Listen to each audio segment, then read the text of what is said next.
नमस्कार फ्रेंड्स, आज की वीडियो में चर्चा करेंगे जो क्वांट म्यूचुअल फंड में स्कैम हुआ था फ्रंट रनिंग का, और जिसके बाद सेबी ने रेड किए थे क्वांट के ऑफिस मुंबई में, और इसके साथ साथ जो एचएनआई इन्वेस्टर हैं मैडम सुमना पारूचुरी, उनके हैदराबाद के रेजिडेंस पर भी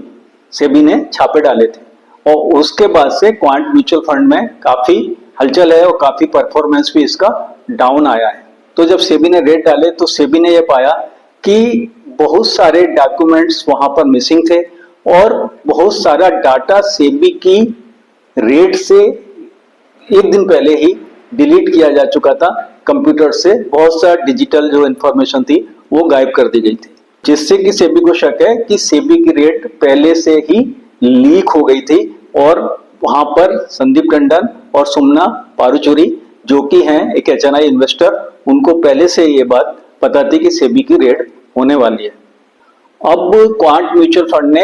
एक सबमिट किया है एप्लीकेशन सेटलमेंट के लिए, जिसको कि कंसेंट एप्लीकेशन कहते हैं, जो सेबी के टर्म्स के अनुसार है, सेबी के नियमों के अनुसार है। कंसेंट एप्लीकेशन सबमिट कर सकते हैं जब किसी म्यूचुअल फंड या प्रमोटर पर या किसी इंडिविजुअल पर भी कोई आरोप लगता है फ्रंट रनिंग का, या इसी प्रकार की कोई दूसरी आरोप लगता है सेबी द्वारा किसी भी स्कैम का, किसी भी मिसडूइंग का। तो इस वीडियो में चर्चा करेंगे कि इस केस में आखिर हुआ क्या है और ये सेटलमेंट का जो एप्लीकेशन है ये क्या है, इसके नियम क्या हैं, और क्या इसको सबमिट करने से क्वांट म्यूचुअल फंड के संदीप टंडन ने ये एक्सेप्ट कर लिया है कि उनके द्वारा स्कैम किया गया, और फ्रंट रनिंग कैसे नुकसान पहुंचाती है एक आम इन्वेस्टर को। इन सभी महत्वपूर्ण बिंदुओं पर संक्षेप में चर्चा करेंगे इस वीडियो में। तो फ्रंट रनिंग एक ऐसी इलीगल, अनएथिकल, इमोरल प्रैक्टिस है जिसके अंतर्गत कोई सेंसिटिव इंफॉर्मेशन जो कि प्राइसेस को इन्फ्लुएंस कर सकती है मार्केट में किसी शेयर के, वो लीक कर दी जाती है अनऑथराइज्ड तरीके से किसी ऐसे पर्सन को जो कि उसका फायदा उठा सके, और इसके बदले में कुछ ना कुछ ग्रेटिफिकेशन मिल जाता है उस बंदे को जिसने की यह इंफॉर्मेशन लीक की होती है। अब इसे ऐसे समझ लीजिए कि मान लीजिए क्वांट म्यूचुअल फंड कोई शेयर खरीदने वाला है। अब क्वांट म्यूचुअल फंड कोई छोटा मोटा एयूएम नहीं है, इसका 2 लाख करोड़ का इसके पास फंड है जिसको ये मैनेज करता है। अब 2 लाख करोड़ का जो फंड है वो कितने बड़े ऑर्डर्स डालता होगा आप अंदाजा लगा सकते हैं। तो मान लीजिए कोई शेयर क्वांट म्यूचुअल फंड खरीदने का मन बनाता है और जाहिर है कि बहुत बड़ी क्वांटिटी में खरीदेगा, तो स्वाभाविक है कि उस शेयर के प्राइस मूव कर जाएंगे जब quant mutual fund order place करेगा उस शेयर को बाई करने का। अब फ्रंट रनिंग में होता क्या है कि यदि क्वांट म्यूचुअल फंड को फ्रंट रनिंग करनी है तो क्वांट म्यूचुअल फंड वो इंफॉर्मेशन लीक कर देगा किसी ऐसे व्यक्ति को जो उससे फायदा उठा सके। इस केस में जो सेबी का आरोप है वो ये है कि quant mutual fund information leak कर रहा था सुमना पारूचुरी को, जो कि म्यूचुअल फंड द्वारा ऑर्डर प्लेस किए जाने से पहले ही उनको इंफॉर्मेशन क्योंकि मिल जाती थी तो वो शेयर खरीद लेती थी जो कि म्यूचुअल फंड खरीदने वाला होता था। तो जाहिर है कि अभी प्राइस मूव नहीं किया है, अभी म्यूचुअल फंड ने प्लेस नहीं किया ऑर्डर, तो उनको वो शेयर सस्ते में मिल जाते थे। और जब म्यूचुअल फंड शेयर बाई करने के लिए मार्केट में जाता था, बहुत बड़ी क्वांटिटी में शेयर बाई करता था, तो स्वाभाविक है कि उस शेयर के प्राइस बढ़ जाते थे, और तब सुमना पारूचुरी उन शेयर्स को सेल करके बड़ा मुनाफा कमाती थी। अब जान लेते हैं कि ये सेटलमेंट एप्लीकेशन या कंसेंट एप्लीकेशन आखिरकार होती क्या है, जो कि अभी क्वांट म्यूचुअल फंड के संदीप टंडन जी ने फाइल करी है सेबी को सेटलमेंट के लिए। तो देखिए, इसमें सेबी के नियमानुसार ही ये होती है, और सेबी का नियम ये कहता है कि यदि किसी व्यक्ति पर ये आरोप लगाए गए हैं या किसी फंड पर या किसी कंपनी पर, तो वह सबमिट कर सकते हैं एप्लीकेशन सेटलमेंट के लिए।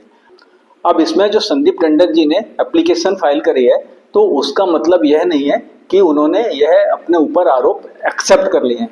इस नियम के अनुसार जो एप्लीकेशन सबमिट की जाती है उसमें यह प्रावधान है कि व्यक्ति एप्लीकेशन सबमिट कर सकता है बिना अपराध को स्वीकार किए या उसे अस्वीकार किए। बिना उसको एक्सेप्ट किए या बिना उसको डिनाई किए। इस एप्लीकेशन का, इस सेटलमेंट प्रोसेस का, इस कंसेंट एप्लीकेशन का सीधा सीधा मतलब ये होता है कि जो पार्टी अप्लाई करती है सेटलमेंट के लिए वह ना तो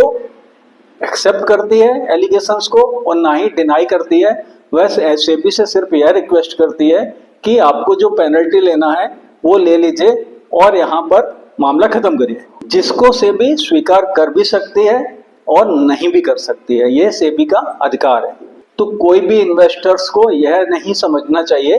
कि क्वांट म्यूचुअल फंड ने जो सेटलमेंट के लिए अगर एप्लीकेशन दी है तो क्वांट म्यूचुअल फंड ने या संदीप टंडन जी ने या सुमना पारुचरी जी ने ये एक्सेप्ट कर लिया है कोई एलिगेशन अपने ऊपर, और ना ही उन्होंने डिनाई भी नहीं किया है कि हमने नहीं किया। ये स्टेटस को की स्थिति है जिसमें सेबी ने उनको आरोप लगाए और उन्होंने कहा कि आप हम पे पेनल्टी लेके मामला खत्म करिए।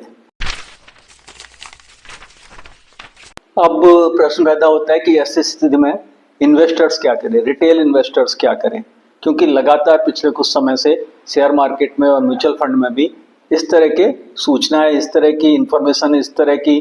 घटनाएं, समाचार लगातार आ रहे हैं कि कोई ना कोई इस तरह का मामला लगातार खुलता रहता है। अभी केतन पारेख का फ्रंट रनिंग केस आया, उससे पहले निप्पन इंडिया का जो 1830 करोड़ रुपया इन्वेस्टर्स का डूबा, वो केस अभी चल रहा है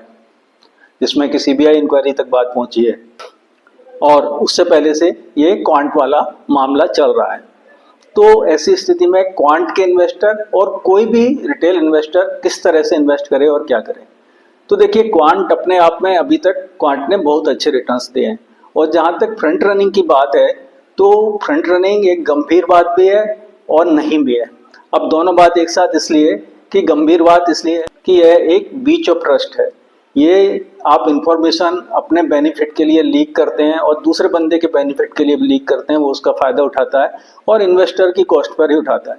क्योंकि आपने जब शेयर खरीदने से पहले इंफॉर्मेशन लीक कर दी और जिस व्यक्ति को आपने इंफॉर्मेशन लीक की तो उसे तो सस्ते में शेयर मिल गए, और जब आपने बाई किया तो शेयर के प्राइस बढ़े। तो स्मॉल इन्वेस्टर तो क्या करता है कि जब जिस शेयर के प्राइस बढ़ते हैं उसी में उसको लगता है अपॉर्चुनिटी है, इसके प्राइस बढ़ रहे हैं, और वह इन्हें खरीदता है बढ़े हुए दामों पे। तो आपको यानी कि रिटेल इन्वेस्टर को क्या मिला, बहुत ऊपर से आप बाई कर पाए, और उससे पहले सबसे पहले तो बाई कर लिया उस व्यक्ति ने जिसने कि फ्रंट रनिंग करी थी और जिसको पहले से इंफॉर्मेशन थी कि इस शेयर को बाई किया जाना है और इसमें तेजी आने वाली है। और म्यूचुअल फंड को भी शेयर ठीक ठाक प्राइस पे मिल गए। सबसे ज्यादा महंगे शेयर किसको मिले, रिटेल इन्वेस्टर को, जिसने खुद से शेयर बाई करे मार्केट में जाके। तो आप एक बात तो समझ लीजिए